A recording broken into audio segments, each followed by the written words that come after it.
Good afternoon.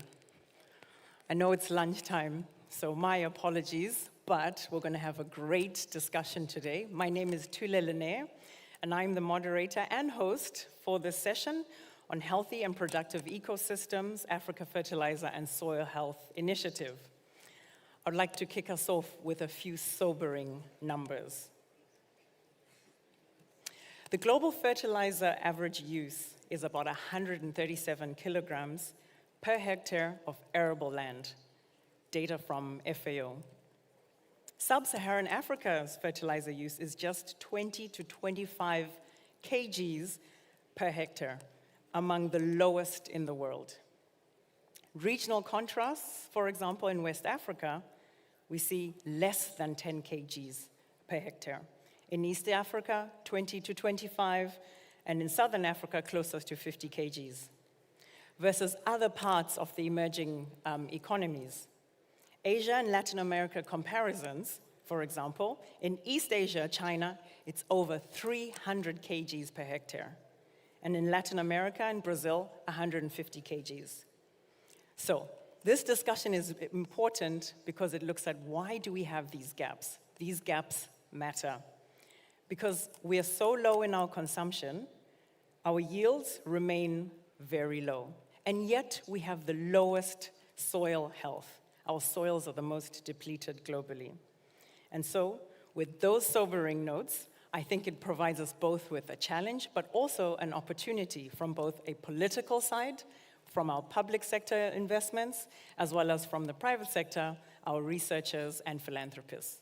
So, I would like to introduce my first panel and welcome them on stage. Unfortunately, we don't have an opening, so it's good we go straight into the discussion. So looking at our political leadership panel, I would like to welcome His Excellency Paul Larsen, the Special Envoy or Ambassador at Large for Food Security from Norway. Welcome. Dr. Ildefonse Musafiri, Special Advisor to the CEO on Agriculture and Food Systems from Auda NEPAD. Professor Ali Mohammed, Senior Advisor to the State Minister of Agriculture in Ethiopia. Welcome. And then, of course, we know this is the Youth Forum. And so we'd like to welcome Ms. Chidima Eze from FarmCast, the team lead country representative from Nigeria. Welcome. Welcome, panelists. Please take a seat. So let's dive straight into it, Paul. Excellency, tell me, how is Norway prioritizing soil health and fertilizer in its development work on the continent? Can you hear me? We can. Yes, thank you very much. It's great to be here on this panel because Norway is a very strong supporter of the African Union NEPAD mandate to drive forward the soil health agenda from Nairobi. Our minister, my Minister for Development, was there last year, and of course our company, a big fertilizer company, Yara, has a key role in this regard. I want to start just by quoting a quote that my foreign minister likes to say, and I said several times, is that there's no food security without food security. Yeah. And there is no food security without soil health. Yeah. And there he's quoting the former National Security Advisor of the United States of America, which means that the issue of soil health is very much, I'm sure also in the current administration and other capitals, high on the agenda, also in terms of security. If you don't grow the food, there will be serious consequences both for security and sustainable development. Of course, fertilizers, responsible use of quality fertilizer is very much a key part of an integrated and sustainable approach to soil health and food security and food systems. And this is very much in line with the work we are doing in the Alliance of Champions for Sustainable Food Systems Transformation, together with, as we are co-chairing, Norway with Brazil and Sierra Leone, and also Rwanda, other members coming in from Asia and Africa as we speak. Italy is joining, and we're taking forward to the climate conference in Brazil, an integrated sustainable approach for increasing food production at the same time not undermining our climate and biodiversity commitments. And in this regard, for soil health, it's crucial that we have data and that we share data. And we, as Minister of Foreign Affairs, are very much supporting the efforts of Yara, our company, in building the capacity of farmers and governments in Africa to collect and access soil health data on an open platform as a global common public good. And our colleagues from Yara will speak more about this initiative later. All this, just to conclude, is very much part of my government's overall food security efforts, working with African partners like Ethiopia, Tanzania, Malawi, many others, and through the multilateral system, the UN, FAO, CGR, WFP, IFAD, and the World Bank, to promote food security. It's been, and it remains, one of our top priorities in development cooperation to combat hunger and poverty in Africa. Thank you so much for that, Ambassador. It's good to hear that we're looking at digital public goods, right? We know that we hear a lot on the continent, the challenges with only working with private sector. How then do we include the public and ensure that people feel that they've been heard and the information is inclusive as well as accessible? And that brings me actually to the Oude NEPAD question. You know, in terms of the Fertilizer and Soil Health Action Plan, how can African political leadership strengthen commitment to transform our food systems, especially on when we look at soil health and crop nutrition requirements to increase our yields? Thank you, moderator. Fellow panelists, colleagues, ladies and gentlemen. I think you are right. The Union Development Agency is the custodian of this soil health and fertilizer action plan, as endorsed in Nairobi last year. Before I come to these commitments, or this what policy should be doing, let me first of all tell you that we know the issues. We understand the issues. We know what Africa is losing. So to understand the extent of this soil health issue, we are losing between 30 to 60 kilo of nutrient per hectare every year. So this is, and then that because of erosion. So, you know, every time it rains, you know, most of the country have like mine where I was born, Rwanda, which is hilly, mountainous, and the others, country of the same nature. So because of poor protection of soils, we are losing soils every year. And farmland, about 80% is degraded. So we understand the issue, that we know what also the use. You know, if we have an average of 18 kilo per hectare today on African continent, the global is 146 kilo per hectare. And then people will tell you, oh, don't use heavy fertilizer, which is another product that maybe we discuss in other forums. The global average 146, Africa average below 20, and then someone will tell you, don't use heavy fertilizer. So it's two issues in one at the same time. So, and you know what it costs to the continent? It costs a lot. 4 billion, we lose 4 billion USD every year because of this lack of efficiency, the soil that is depleted, everything. And also we know what COVID has brought. COVID itself. When COVID came, you know, that's why people started, maybe people didn't know that even our wheat, our grain, even Ukrainian fertilizer was from Ukraine. If not, it was Ukraine from Russia. Fertilizer from Russia, then the war, embargo and everything. So now, the use of fertilizer in Africa fell by 25% because of that. So you know what happened in between. The war and the COVID has changed the new way of thinking. Now today, US politics. So now there are a lot of things that we help Africa think. So we have issues already. And then, as if there were not enough, we have more geopolitical situations. So then, this fertilizer and soil health framework that we have is there, is a policy, but we need to move from words to practice. We need to do something. Because we have ambition target in that one, we need to multiply fertilizer efficiency by 3 times in the next 10 years. We need to increase productivity from 1.7 kilo per ton per hectare to 3.5 to 4 of major. That's the average of productivity per major crops. So then, if we need that to extend also to expand the use under soil management, under conservation. So we have ambitious target in that framework.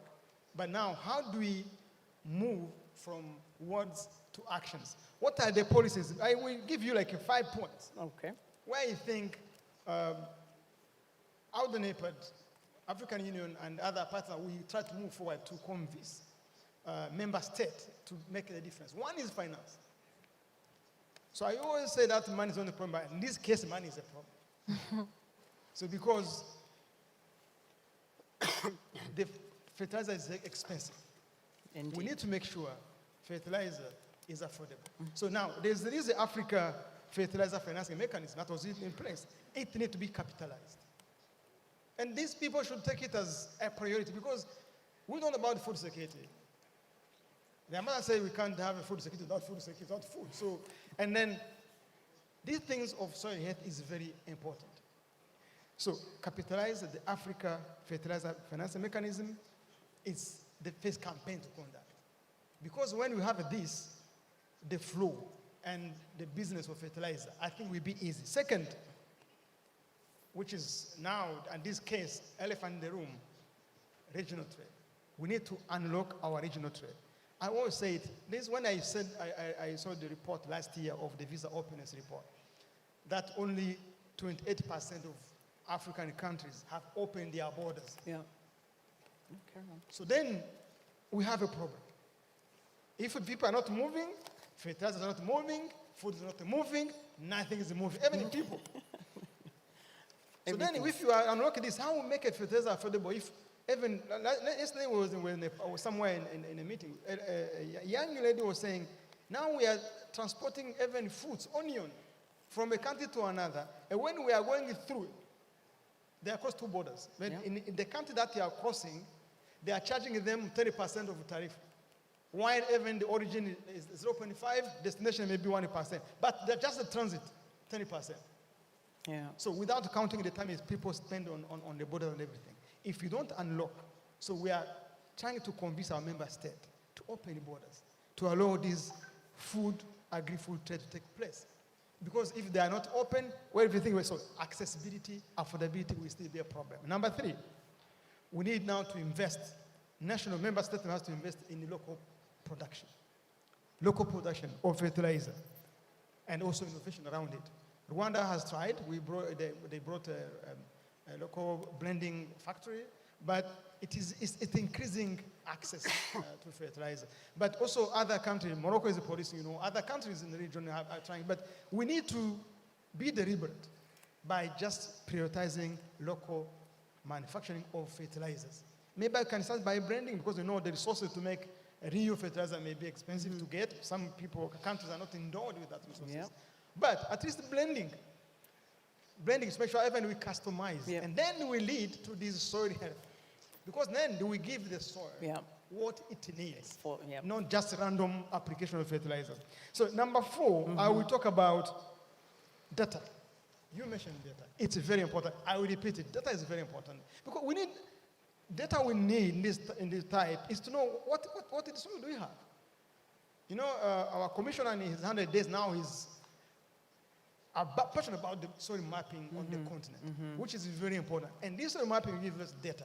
So member state will support the new partners here in the room or not here. We need to invest in the data. We need to have data on our soils. Which type of soil do we have? Which nutrient do we have? Yep. What do we need to put? What do we need to add? So do we need fertilizer or something else?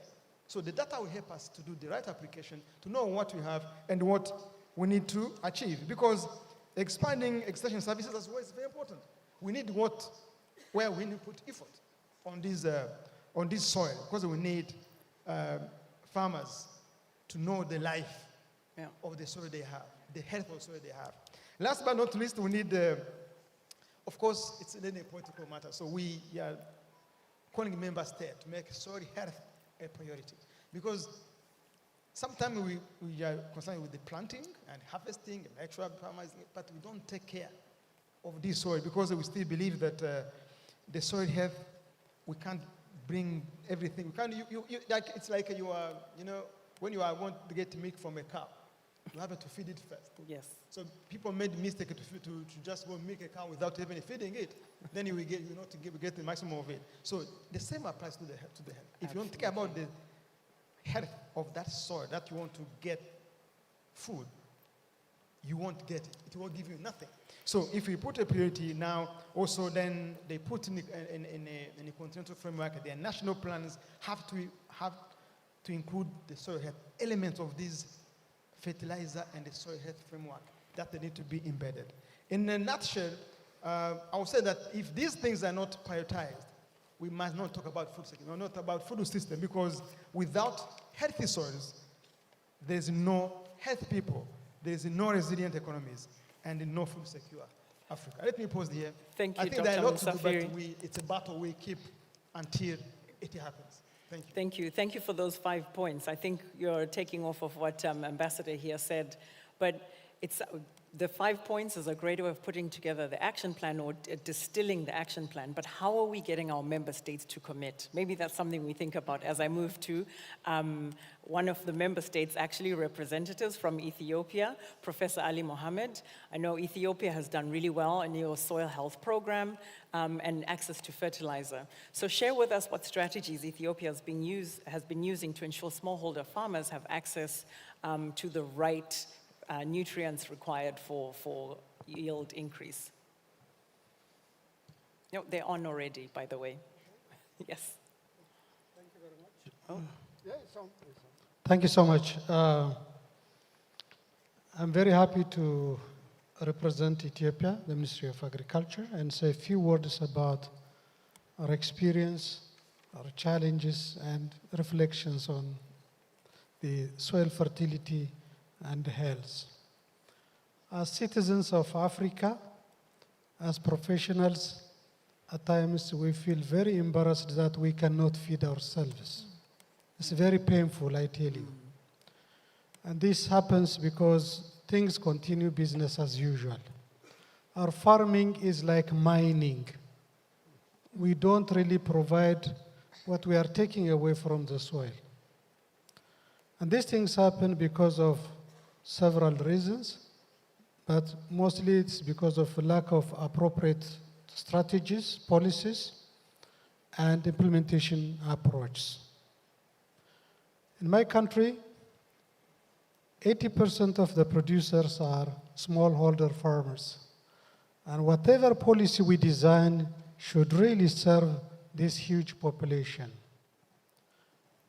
Around 42% of the cultivated land is affected by acidity and drainage problem. So whatever fertilizer that we apply, either it is fixed by the soil colloidal system, or in the case of nitrogen, it is washed away. It doesn't serve the plant. We have consumed our organic matter, which used to serve as a chelating material to make nutrients available for the plant. Such a way that, as my friend from Nepal said, the first thing is really to increase availability of organic and inorganic fertilizers to the wider population, the smallholder farmers. And that can be improved by installing fertilizer production infrastructures in the country. And very recently, with agreement with Dangote, we have agreed to establish a $60 billion fertilizer company in Ethiopia, and a 60-40 proportion of partnership. And that's really a fundamental step. Wow, congratulations. This should really complement with the inorganic fertilizers which are being prepared by farmer organizations and use groups everywhere in regions like that of Oromia, Amhara, Sidama, and others, a huge number of youth groups are organized to produce organic fertilizers. The second and most important thing that Ethiopia has taken as a measurable step is improving accessibility to inputs, including that of fertilizers.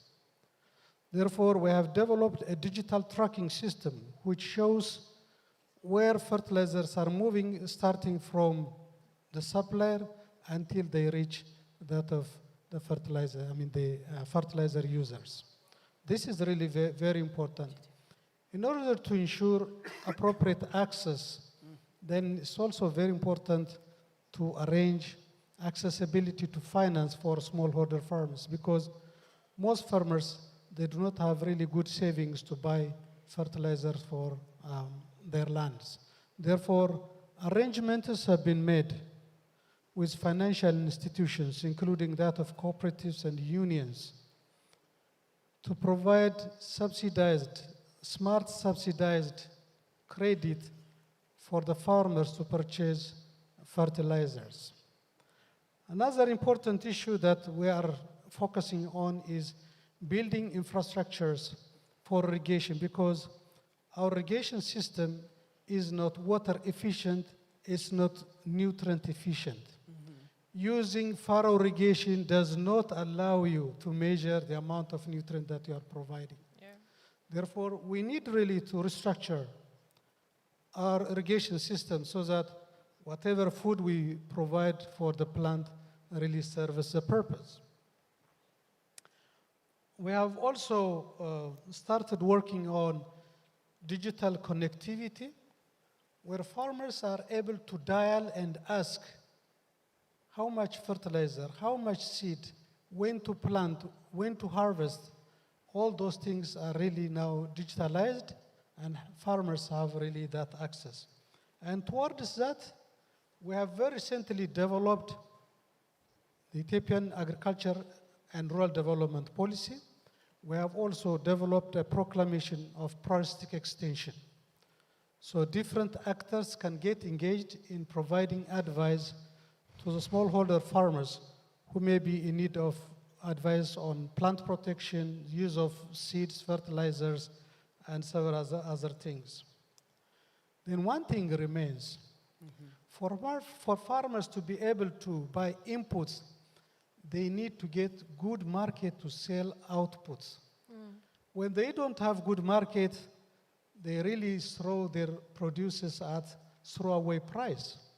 So the Ethiopian government has really worked out appropriate marketing structures, including cooperatives, unions, and market structures are also being built in different corners of the country. The government has also constructed storage structures, aggregation centers, where farmers can bulk their products and supply to destination markets. So policies, normally strategies which we design, should really put farmers, particularly smallholder farmers, at the center of their thinking, at the center of designing their policies. And these are the points which I wanted to mention. Thank you for giving me the opportunity. No, thank you so much. Prof. Thank you, Prof. Thank you. Distilling from what you've just said, I mean, getting to soil health is about the system, right? We've moved from agriculture to the food system. Yes. It's looking at how do you bring affordable finance, accessible extension, using digital tools, making sure it's local context in terms of the micronutrients available, and then a market. But certainly the foundation is on political will, right? Moving Yes. the needle through the Yes. right policy and implementation. Thank you. Thank you so much. So now we move to our youth. Please, Ms. Eza, please do tell us about YPAD, Nigeria, a little bit, but also as a youth advocate, how are youth leaning in with governments to influence political commitment on our African food systems, and especially the Soil Health Action Plan? All right. Okay, I'm audible. So YPAD Nigeria is a movement, a network of young people who are involved in the agricultural sector. We cut across several value chains of the agriculture, from inputs to production, and of course, value chain addition, and a whole lot more. And the focus for us really is to galvanize and then mobilize, move the youth to empower them in several ways: capacity building, advocacy, supporting them, and then ensuring that their voices are heard, and then innovations that are needed to drive change are delivered as at Wendio. And when we look at youth leadership, particularly coming from the angle of Wiper Nigeria, one of the challenges that we've seen so far is a lot of programs go out there, a lot of policies go out there with little involvement about youth. We are not new to the data that is out there, particularly in African youth population, that our population is growing sporadically. And then in the next few years, 1 in every 4 young person in the workplace will come from Africa. And agriculture is that sector that is able to employ and empower a lot of young people. And so when we talk about soil, earth, fertilizer mobilization, we are looking at how we are sustaining the current ecosystem, right, and ensuring that the future generation also have it. And I think youth are at the forefront of that. You should be at the center of that, because you are talking about their future. And so mobilizing our youth leadership in ensuring that we are able to drive necessary change that needs to be done, I would say we need to look at 4 critical points. First, I would say, is from the point of policy making, from the point of financing, the point of advocacy and innovation. Right, we've all discussed about that, but I would say in essence that what are the policies that we are making? How are we involving youth in all of those policies? Are we just making these policies and handing down the policy to them, or are we involving them as stakeholders, as people who are necessary in the implementation of all of this policy? So these are some of the things that we are looking at and saying, oh, this is what we are facing. Before I came down to Dakar in Nigeria, I was working with some of my colleagues on farm. And one of the major challenges that we had was, trying to test our soil, because some of this equipment that we have on farm are actually not working. The ones that are quite working are quite expensive for young people to be able to use. And so what are the policies that are being made? How are we pushing financing to ensure that we are, bringing all of these innovations to adhere to the needs of young people? And we know that agriculture is capital intensive. Now, when we are talking about financing, particularly for soil and fertilizer usage and all of those generally, we're also looking at how are we bringing youths to drive finance, even as low, because we know agriculture is capital intensive. And so when it comes to access to some of this finance, particularly for young youths, coming from Nigeria, is difficult. Yeah. They're asking for a lot of collateral, a lot of this, a lot of that. At the moment in Nigeria, a bag of fertilizer is more expensive than a bag of maize. So how are you able to balance the two? The input you are putting into production is expensive.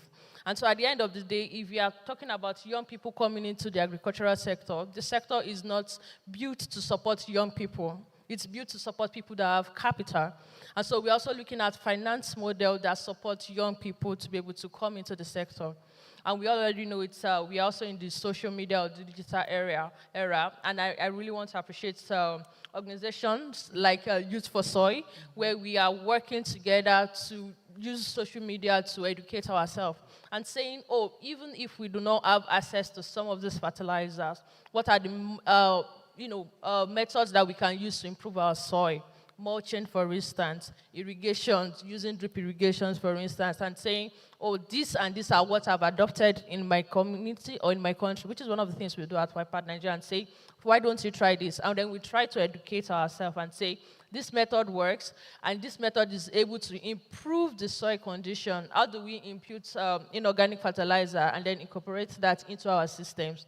Like I mentioned, on the farm I was working before I came down to Dakar, I had to discuss with them, how do you now start treating your manure in the local method? There are several methods out there.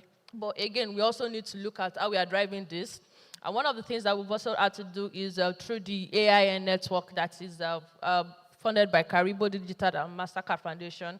We are a network of young agri-influencers. And what we do is to share, almost every day you go out there, you see young people sharing their work on farm, trying to educate not just themselves, but even their community, their rural community, and saying that this is what we are doing, this is what we are also improving, all of these things.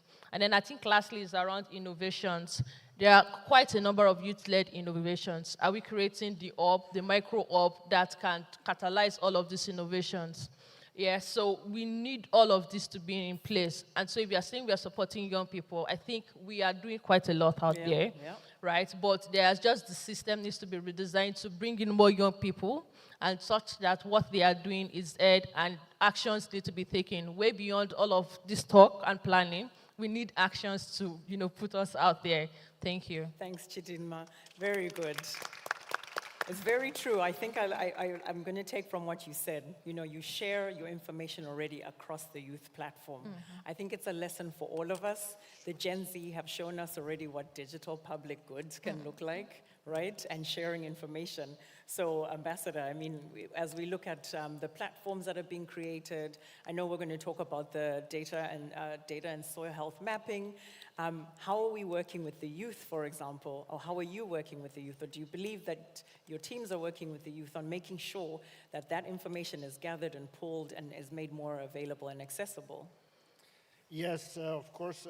I mean, it strikes me during the whole forum, the important forum here in Dakar, that what we're talking about today, the soil health, is really impacting on all the three dimensions of food system transformation, which means different things to different people, and the financing of the food system transformation. First of all, what we're focusing here in Dakar is very much on the value chain, how to bring food from the farm to the markets, and there we have talked about various initiatives like the fund for agribusiness, small agribusiness, which could finance and de-risk capital raising for small, medium-sized enterprises that are needed for the small farmers to need markets.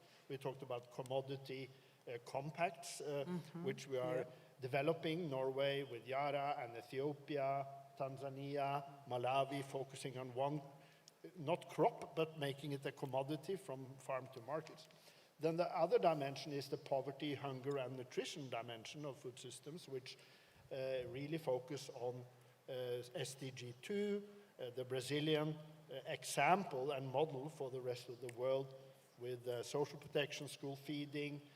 There is financing will still come on the humanitarian side, but a lot will have to be done by governments. And finally, the planetary and sustainable dimension, which really has to do with what environment and what planet are we leaving for the young people for the future. And that's very much how do we make sure that food production, which is at the center of all this, is sustainable, climate friendly, biodiversity friendly. And there, I think maybe is the best opportunities or one of the few opportunities for growth in finances.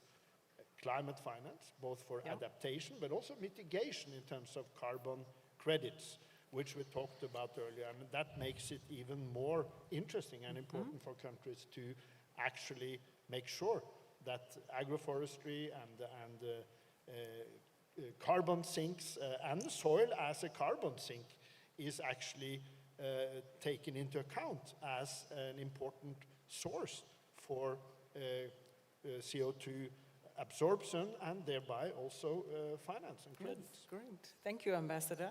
I mean, maybe we can hear something from Ethiopia in that regard. I know that on the compacts, maybe not so much on fertilizer, but looking on the end-to-end and using fertilizer as for climate finance or access to climate finance. Has Ethiopia been looking at anything like that? You mentioned bringing up the organic matter in the soil and bringing up soil health in that regard. Has it? Yes. Ethiopia is working toward this green economy, and the new initiative, which is known as the Green Legacy, takes into account planting of trees, particularly 60% of the trees that we plant deserve to be multi-purpose. Those that are going to provide edible fruits, serve as forage, serve as also soil ameliorating purpose. Therefore, that green legacy has resulted in planting about 40 billion trees within the last 5 years' time. And our target is 50 billion trees. So we are almost there. And we have seen really the impact on production and productivity. For some of them, up to 27% yield increase, 30%.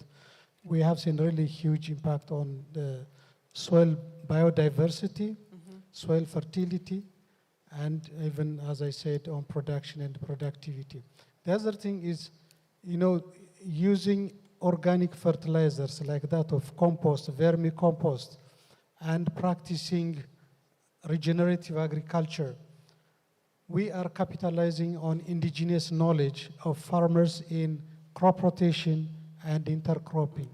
If you are coming to the southern part of Ethiopia, where they are really growing crops in multi-stories, we have fruit trees like avocado, and then we have the false banana known as inset, and then we have coffee, and then we have spices, and we have vegetables. This very integrated production system really maintains the soil organic matter, the biodiversity, and very proper drainage of the farming land. Great. Therefore, we are really practicing these kind of things Wonderful. properly. Thank you so much for that, Prof. I'm going to come back to the regional context and the continental. Please go ahead. Dr. Musafiri, just a quick question on AFFM, the Africa Fertilizer Financing Mechanism. I know you mentioned it was your first point, actually, when we talk about access to fertilizer and finance. How are we challenging our member states to keep supporting the AFFM? I think one point of pitch is only one. We are telling them Africa cannot meet food security targets on degraded lands. Okay. It's not possible. Never. So unless you want to do impossibility, and then it will be the first time it happens. But if you are counting on degraded land, so then you won't make it. So that's why I like the case of Ethiopia. We should congratulate them. Since now we are coming, at least they are trying something that can work. Integrated farming, where maybe they know the content of some plant, some crop that can fix something, while others are removing, but others are adding. So it's also one traditional management that can be utilized. But still, beyond that, they still need to work on these, what the young woman was asking, the digital platform that I need to be in place. So above all, when it pitches, they cannot do that. And if you need to make food security a priority, they have to go through these mechanisms. They have to feed the cow before they make the cow. Yeah. So that's why, if they know it's important, so they will know that also contribute to this FM is very important. Yes. Because it's about pulling together resources to make sure the procurement, so in the case they do the back procurement, it will be easier because everybody knows, at least I understand how much it takes, how much governments are spending on subsidies. Why? Because fertilizers are very expensive. They are coming from far from, and everyone is doing like one woman show, one country show, one man show. So because we are doing individualist. That's why I highlighted the opening of borders. And if now we put together, we do the Africa procurement of fertilizers. Now we buy in bulk, so we cut on the cost, and then access and availability is easy. Then if we couple it with the local manufacturing, and then we are almost then, that's why we're saying, if we know that it is imperative. So I think the pitch is that unless they have another option, either you choose to have hungry people, or to have food secure people, and then it's about the legacy. And let me a little bit come back to the young inquiry. So let me again emphasize on what my president said here. Yes. It's not about coming always bring a platform where you can do something, whatever. No, it's about contributing in.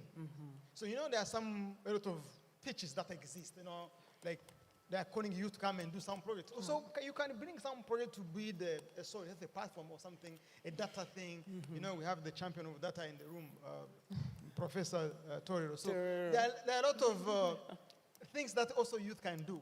Pitch some ideas where you can, in that line of soil health and conservation or data monitoring, even when you do data mapping, we use these young people because they should understand that if you want to do digital mapping, this is the job of young people, the new generation. They don't understand these ICT technologies. So, and they have to understand we are doing it even for them because conserving health, conserving soil health is doing it for them, for future generations. They are the most beneficiaries. Of course, we will survive in our period, but they will stay longer. Yes. So they have to invest in that, participate in, and also show up that they need it. And then, of course, they need the government to have the courage to do that. But when the pitch is simple, we can't achieve food security on degraded land. So that's what we were trying to tell member states, and we still believe that one day we'll have a dream. One day it will happen. One day. Thank you. Thank you so much, Dr. Musafiri. I think, Chidinma, will end with you. Any response to Dr. Musafiri, apart from our platforms and our advocacy, do the youth feel you've been heard? I was reading through the the Nairobi Declaration, and I know that there was a specific part on youth, but are you being heard? Are you If you allow me included? to add one thing, yes, go ahead, please. And to give her hope. Yes. So we are trying to implement this fertilizer and soil health framework together with the CADAP Yes. because they are intertwined. So we can't, and this the pillar of breeding and food system where we restore lands and do conservation agriculture and everything that to restore the ecosystems, which is now a priority in CADAP, Kampala CADAP. Then the good hope is that this Kampala CADAP has a pillar of inclusivity. When we talk about inclusivity, them and the women. So now, that's why we are taking care of them. They are part of it. They have to be part of the story. So that's why everything that is being done, that is even the preaching we are doing to member state. Yep. So we are also carrying in, Yes. crowding in the young people and the women. So they are part of the story. They can't stay behind and wait because now they can practice. I've made them part of the story. So as game players. Chidinma, you're part of the story. Midfielders. I totally agree You're with that. midfielders, not defenders. Right. And I would totally agree with that because if you look at recent trend, we've seen more involvement and inclusion of young people, particularly when it comes to the issue of soil health, even the ecosystem generally. The theme of this conference revolves around youth, so that's a step forward towards that direction. And then one of the things that we've also seen is that quite a number of organizations are now more youth-focused, youth-conscious, and saying, what are young people doing? How can we support them? I've gone around the conference, and then I've had to interact with a number of young people that I only meet on social media platforms out there. And so it's a step forward, like you mentioned already, and I think we need to just be more supportive. I was in a section yesterday, and it revolves around women empowerment, particularly mentorship, and saying, how are we now taking proactive action? How are we being conscious about mentoring the young people now, particularly bringing them up? And like you mentioned, can we have arenas or hub where young people can pitch their innovation? I was coming to this section, and a friend of mine was talking about our interest in working around agri-tech, where there is a conference that focuses on young people tech platforms, and then they could pitch, investors could come around. These are things that we need to start funding, start supporting, such that at the end of the day, we are able to make remarkable change, because once the soil is healthy, then the ecosystem is healthy, and then we are able to be food sufficient. Thank you so much Thank for that, Chidinma. I think that also gives us a challenge for next year's programming for AFSF, potentially to bring in an ag tech competition, or we don't call them hackathons anymore, right? That's showing my age. So anyway, I think you have a group of mentors here, and I hope you can reach out to them to then see how we can then continue to the conversation into action. Yeah. But with that, thank you, everyone. This is the end of our panel. We'll then be calling on to our next group. Thank you so much. Thank you. Thank you very much. Thank you. Thank you.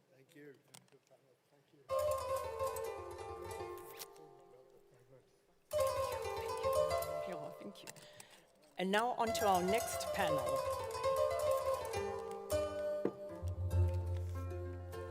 As I said, the first would be about the political commitments and political will, and now into action. So I'm calling all our partners on the ground. First is Professor Agre Agumya, the ED from FARA. Welcome on stage. Dr. Donald Madukwe from OCP. Thank you for the music. Yes, we needed to bring some energy. Dr. Leanne, you'll be sitting on the edge. I know you have to leave us early. Welcome on stage. Dr. Witt from Gates Foundation, Mr. Oyston from Yara, and then Dr. Toure, the practice manager on agriculture and food practice, the World Bank. So Lee, you can move over one more. Unfortunately, I'll have all, since you want to leave early. Okay. Okay, very good. Welcome to my panelists. At least we have a full house on this one. Welcome. So, Dr. Agre, no, actually, Lee, I start with you. I know we understand that ICRAF is doing a lot on soil health, soil data modeling, data maps, fertilizer maps, and trying potentially to bring in the youth. So please give us your intervention.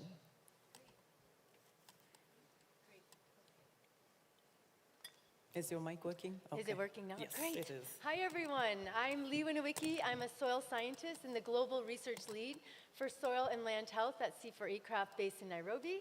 I also co-founded with Dr. Ratan Lal the Coalition of Action for Soil Health that was launched in 2021 at the UN Food Systems Summit. And I would just like us to take a moment to reflect, why are we here? We are here because we depend on healthy soil for so much. We depend on healthy soil for food, for nutritious food. We depend on it for climate action, for biodiversity, ecosystem restoration. For example, did you know that soil is the most biodiverse ecosystem in the world? Our colleague from Ethiopia mentioned soil biodiversity. And did you know that soil stores 3 times more carbon than all the vegetation? It is for that reason that we really need to come together and invest in soil health.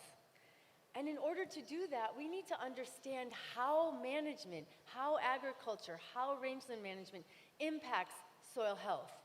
So to do that, we need data. So I heard actually everyone on the previous panel mentioning data. So at C4E-CRAF, we've been doing this. We've been investing in collecting robust and systematic data on soil health and turning this data into action. So it's not enough to have the maps, Tule, sorry. Yeah. Our maps are very pretty and they're accurate, but it's not enough. We actually must make these data accessible and ensure that people are using it. We can use these maps, the soil health maps, soil carbon, to inform decisions, to prioritize where to do interventions, and also to track changes over time. So luckily, we do have some new projects on this, and it's really important that we don't let the data get dusty, sitting in a closet, no one using it. We need to bring data to life. We need to translate science into action, and we're certainly committed to do this. No, I love that. Thank you so much, Leanne. And that actually takes me on to Yara, to Oyston. You know, looking at how we're moving from soil health maps and making them more accessible and into action. We know that Yara has made quite a bit of a commitment on the continent in terms of fertilizer availability, and as well as on soil data and private sector engagement. So please give us a little bit from your perspective. Yeah. Thank you. I mean, I start off by saying that Yara's commitment to Africa's food systems is rooted in a long-term vision. Resilient productivity through healthy soils, I think is a nice way of phrasing it. To meet that, Africa's food systems need to transform. Not just with productivity, but with scalable, sustainable solutions for the farmers, for society, and the environment. That's why we are actively promoting integrated soil fertility strategies aligned with African Union priorities reducing food import dependencies, and empowering local production. I'm saying it to give some context to the whole issue of crop nutrition and soil health, that it's about agricultural productivity in a more meaningful, effective manner than we are presently seeing. And to support that transformation, we have made strategic investments in open, inclusive, and data-driven infrastructure. Through the Varda Foundation, established with over $30 million in funding, we have launched platforms like Soil Hive and Global Field ID. And these tools will democratize access to soil and field data. It will enable farmers, policymakers, governments like here today, make better informed decisions.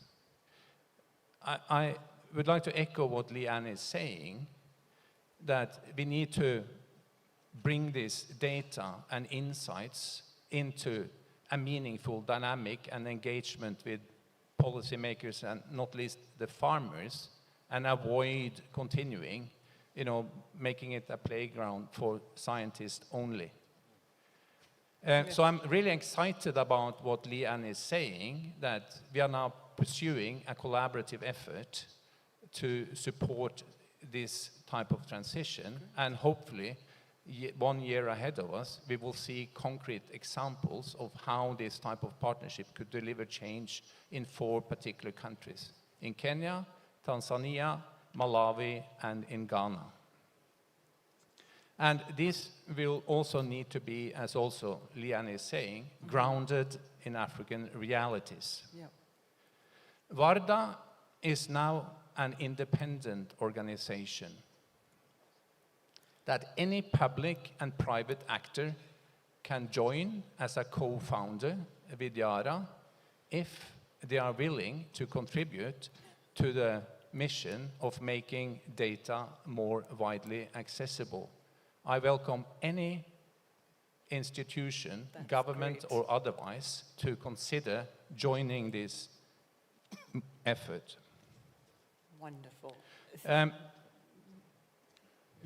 I also would like to say that, the Norwegian ambassador quoted the former Secretary Blinken, Yeah. and this is a vision that we also share. Yeah. And we are also proud to align with the Norwegian government's development policy, placing sustainable food systems in the context at the heart of inclusive growth.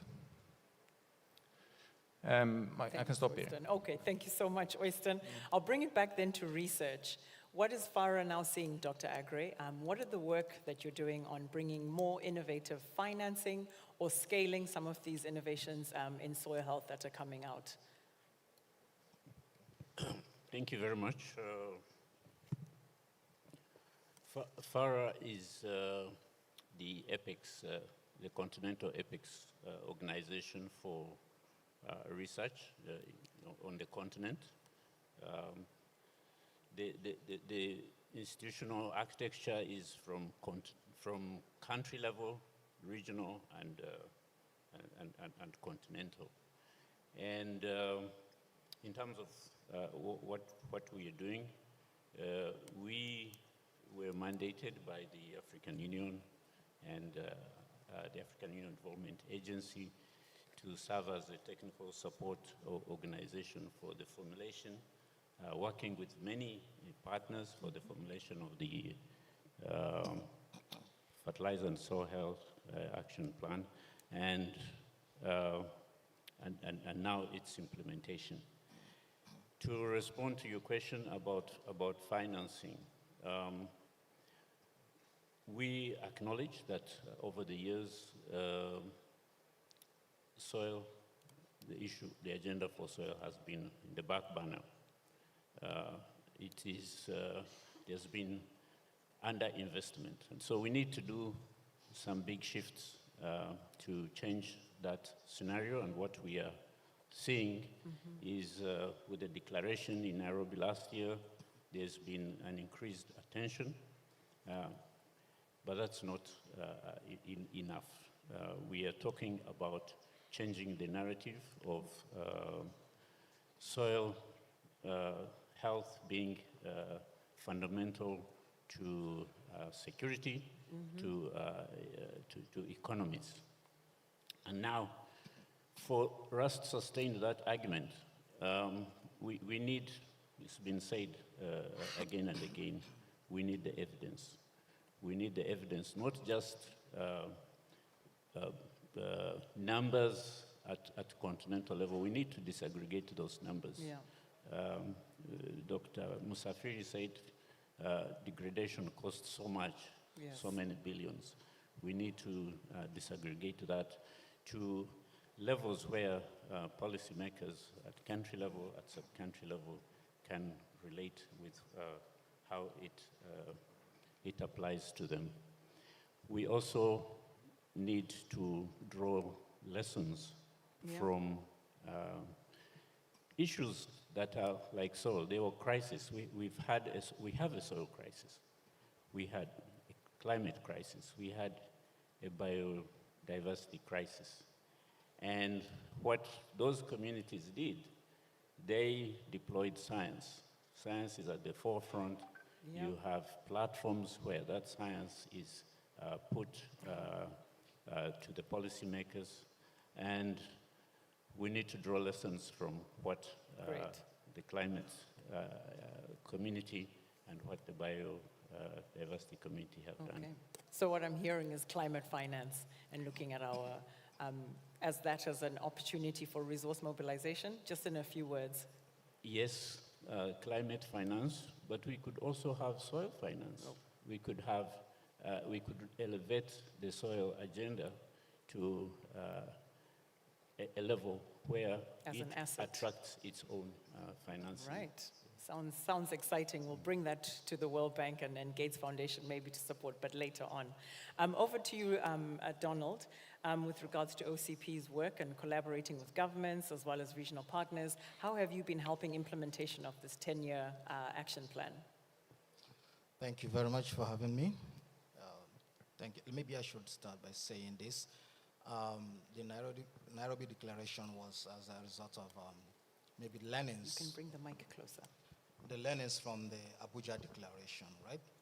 And how far we went with that. And then we build up and to say, okay, this is the declaration going forward. So the action plans this time, it simply means it requires more active and committed engagements from partners, especially the private sector, to do that. And for us at OCP, the action plan is not just a plan, what it for us is a core responsibility. And so to that, we are mobilizing beyond even our resources. We're mobilizing partnerships to make sure that we support the implementation of the action plan.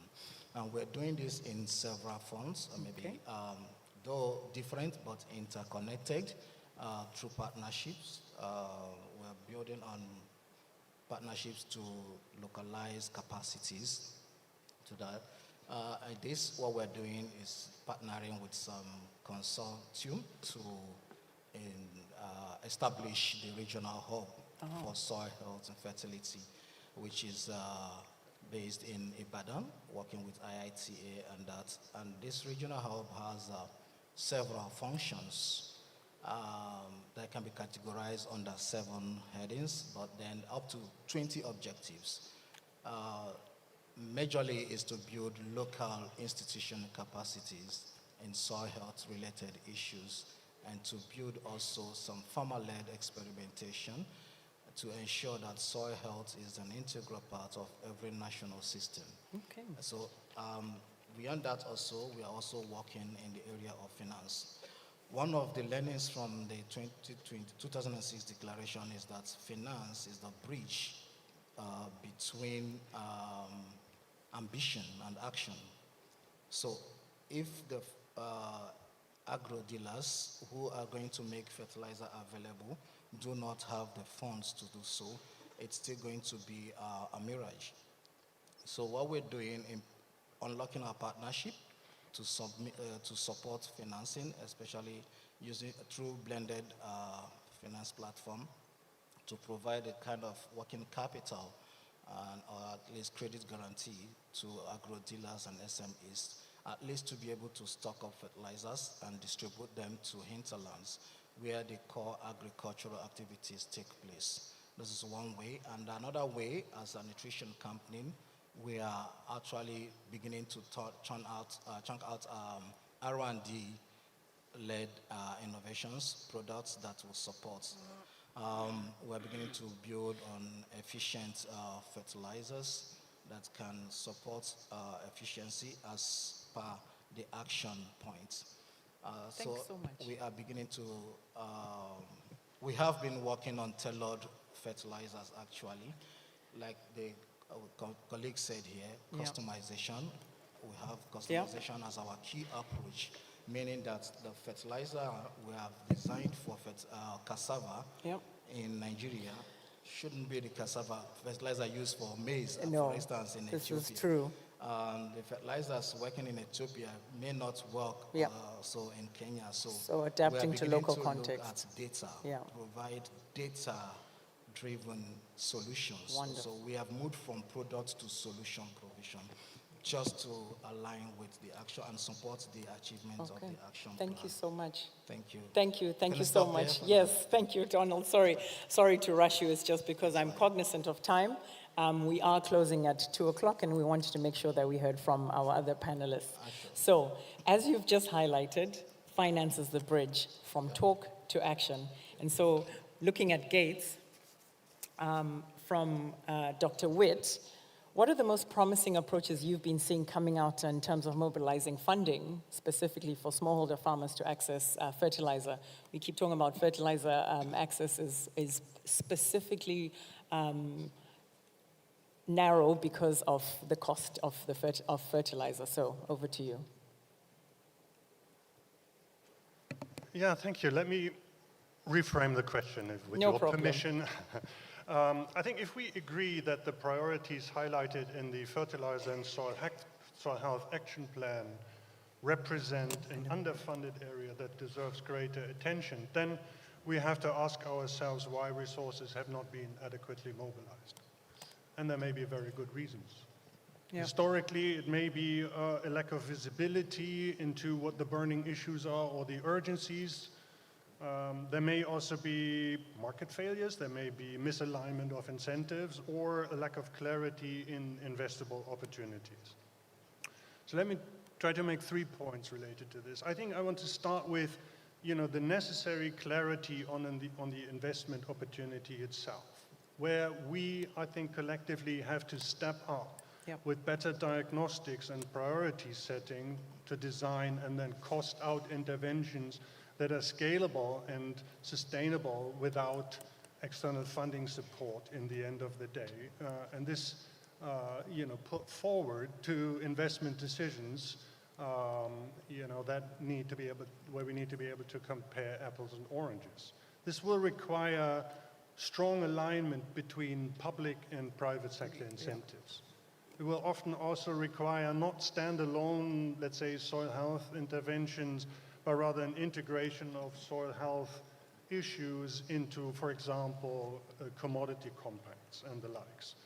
There's one other important element which I would call know your numbers. For many years, we've heard the call that countries should invest more in agricultural extension services, and they have not done it. No. For a very good reason, because scaling with people is extremely costly and maybe not at that time the most impactful way. Now, we learned in the last 2 years that actually impactful scaling of advisory services to individuals or individual farmers or fields now is down to a cost of about 10 cents per farmer per season. And those breakthroughs now offer new opportunities, I believe, also for advancing a soil health agenda and fusing that into advisory. Other soil health interventions require a different set of players.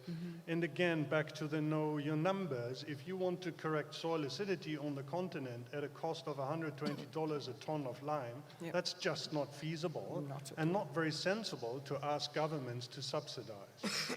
So we have to innovate when the numbers don't align before we can build an investment case. But what does that innovation look like when it comes to liming? Well, in the end of the day, you would have to look at the country-specific context and look at why the cost is at that level. Is it basically because the market isn't there and the volume isn't there? Is it because there's no cement industry in a country and therefore it's extremely technically difficult? And there may be reasons why you walk away if you can't bring that cost down. But those are the hard questions you need to ask, because otherwise you have a massive financing issue that you can't resolve, right? And The agronomy question or research is not the issue anymore when it comes to soil acidity, and so the conversation has shifted. I want to make two other very quick points. One is with competing investment opportunities at national level, where maybe also as a community we have to step up and realize the greatest impact of action plan implementation obviously is at the national level. Have we failed in articulating investable opportunities that mobilize domestic resources?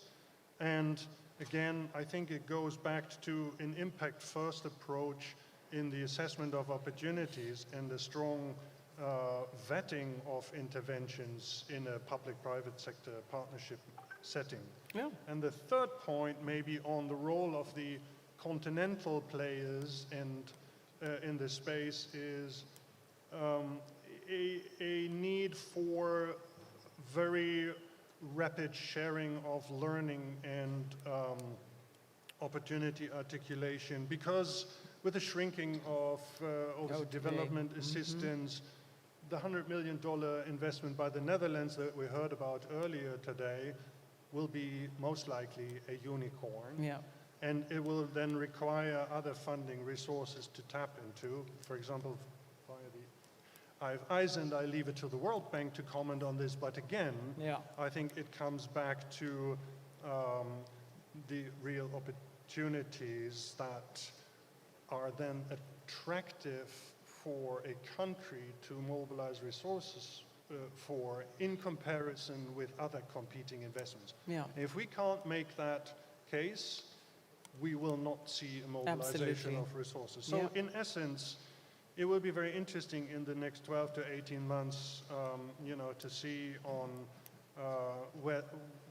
what floats to the top that deserves greater investment. Awesome. Thank you so much for that, Dr. Witt. I think you've actually opened up for me to then invite Dr. Touré to then give us, what are MDBs? What is the World Bank doing? What are, how are you supporting the soil health agenda on the continent? The mic was on, yes. It's on? Hello? Okay, so thank you very much. I will maybe, start with where Mr. Witt just landed. I think two things, the analysis is very important. We need to ask the good questions. And if we ask the good questions also, we need to ask the follow-up question, which is how we position ourselves as public actors in this business. Because, we're talking about business, right? Agriculture. And sometimes it just, seems that we are talking something different from a business, right? Why at first place do we have to invest such amount of money as we are doing actually, which is not leading to anywhere actually. The figures is against us. Still very low uptake of fertilizer, but look at the budget of any countries in the continent that we have. If it is not up to 20%, it's more than 50% going to fertilizer, to the point that sometimes you do not even have the bandwidth to finance any other meaningful public good kind of support for agriculture productivity. And yet for the last 20 years or so, we have the total factor productivity, which is a key element that we need to look into when it comes to agriculture transformation. It is still stagnant. You may have one or two countries and there with a few growths, over the last 10 years. But overall, we are still stagnating around, 100% compared to 2015 as baseline. Yes. Since the declaration of Nairobi and Abuja, and more recently the summit in Lome for West Africa, which I know best, we've been investing heavily, in particular to offset, the downturn of the market to allow smallholder farmers access to fertilizer. This is kind of using your credit card to buy coffee every day because, World Bank loan or credit is not meant to finance this kind of purchases. Yeah. It's better, to use for irrigations, for research and development, etc. But we fill the gap because of the situation. But more and more what we are doing as one World Bank group, including mobilizing also IFC and MIGA, is to try to design a more sustainable access to fertilizer. Because indeed the narrative should be, yes, the agenda is soil health and fertility, but of course one big element is increasing the uptake of fertilizers along with all the key elements that drive total factor productivity. And this is what we are supporting moving forward. So, of course, we are part of the Soil Health and Fertilizer Hub in the IITA, working with the CGIR, with OCSP, with IFDC, etc. This is one thing, so that we can work together with the countries on having, strong plan and data, etc., etc. But the second part is, really shifting towards the business of the productivity, how we can support that. And the third element is really how we can help the countries also focus more on the quality, on the expenditure. Because what we have seen, as I said, a big chunk of the budget of many of the countries go to buying fertilizer, and yet, productivity is stagnant.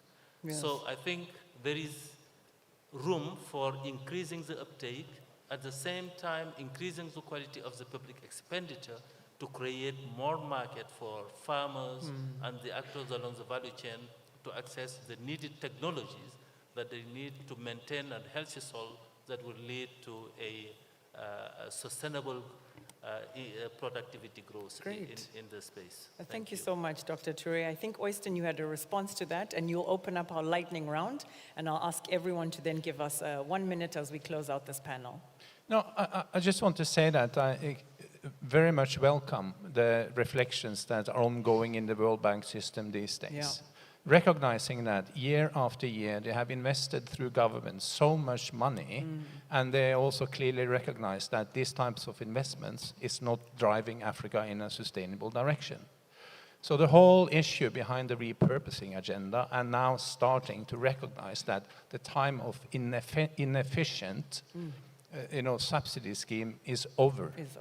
And that we need to create a new type of engagement platform where the politics in Africa and science and private sector are coming together much more forcefully. Yeah. Because going forward, the type of development that Africa needs, not exclusively driven by market forces, but they will be increasingly replacing the type of agricultural practices we see today. Yep, thank you. Thank you so much, Oyston. And so over to you, Dr. Agre, to give us your 1 minute. Yeah, just to pick on the point about bringing science, policy, private sector, and also the end users of this of the tools that improve soil health need to be better coordinated. Great. Final point is about sustaining the momentum that started in Nairobi. Yep. Very important that we bring the actions at country level with those partnerships that were talked about.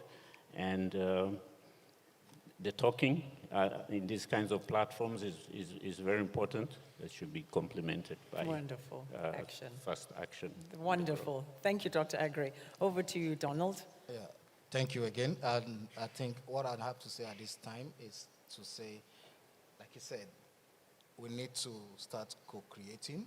We need to jointly create innovative financing system that can work. And also, we have to know that the action plan is providing just the roadmap. Together, we need to build the vehicle that will journey on that. Wonderful. Thank So we're building the vehicle. Yeah. Thank you, Donald. Over to you, Whit. I think the financial constraints offer tremendous opportunities for all of us to rethink where we may have distorted in markets or interventions in the past, to think harder on the sustainability of solutions in the long run, and how do we very carefully basically support innovation, but rely more on market forces. Well, So yeah, market forces, that is true. And then lastly, Toure. Oh dear, oh, it's on now.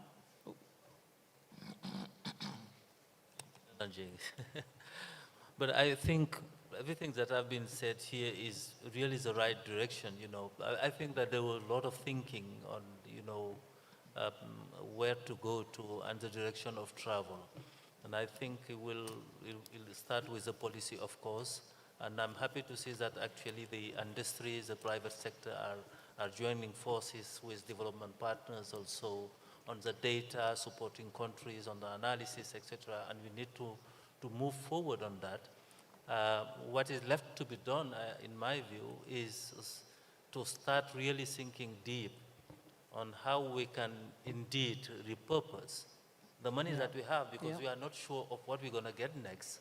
Yes. But at least what we have in hand, use it as effective as possible to create the ecosystem that will lead to productivity, soil health, more uptake of the right inputs, and indeed continue supporting the fundamental public goods like the research and development and the last mile delivery, so that farmers can get to those technologies that would make the transformation of the food system tomorrow. Thank you. Awesome. Thank you, Dr. Toure, and thank you all my panelists, as we now give them a round of applause for this session, as we welcome our closing remarks from Dr. Jana Tademe, the Head of Rural Economy from the African Union Commission, for our 3 minutes closing remarks. Thank you. Welcome.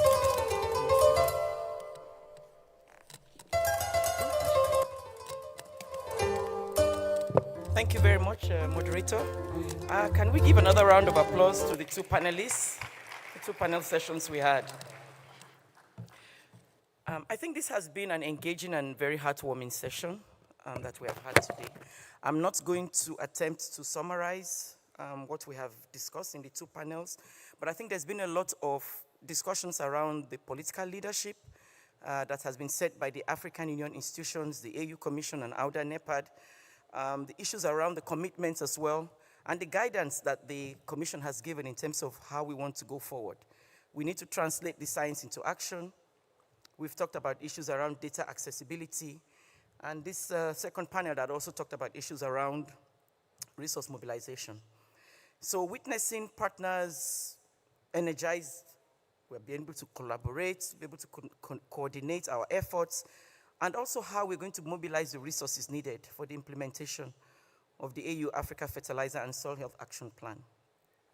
And at this moment, on behalf of His Excellency, Commissioner Moses Vilakati, the AU Commissioner for Agriculture, Rural Development, Blue Economy, and Sustainable Environment, I would like to extend my heartfelt thanks to each of you for your active participation, the insightful contributions we got from the two panels, the constructive concerns, the positive spirits, and I think also a very strong sense of ownership. And as we conclude this vital conversation, one truth stands very clear. Declarations must evolve into practical, measurable action if we are to restore Africa's soils and also feed its people. Today's dialogue has also illuminated both the urgency and also the opportunities that we have before us. We've heard about some of the bold ideas, candid reflections, and also a shared commitment for us to move beyond rhetorics and towards results. So now is the time to unlock transformative investments in fertilizer and soil health, not just for today's farmers, but for generations to come. So let us work together to de-risk soil health investments, close the persistent funding gaps through innovative domestic financing. Let's look at how we can repurpose existing resources with farmers at the center and, of course, our youth as well. The Africa Fertilizer Soil Health Action Plan is not just a document. We don't see it as a document. We see it as a blueprint for resilience, for equity, and for prosperity. So let us join hands, let's join our minds, let's join our hearts to support our African Union member states in prioritizing and investing in soil restoration amid competing national demands. And ladies and gentlemen, let this session be remembered not just for its promises, but also for the actions it inspires. And together, let's turn vision into impact and ensure Africa's soils are rich, resilient, and ready to nourish the future. And I think the youth has already given us the theme for next year. We'll have to look at how we're going to focus now on agri-tech as the theme for next year. So thank you very much and enjoy the rest of your afternoon. Thank you. Thank you so much, Dr. Janet. And that concludes our session on fertilizer and soil health. Please note, the next plenary is our closing plenary. And if you exit this room, you will not be let back in, as I've been told by the technical team. So please stick around. It's another 20 minutes, and we'll be starting promptly at 2:30. Have a good afternoon.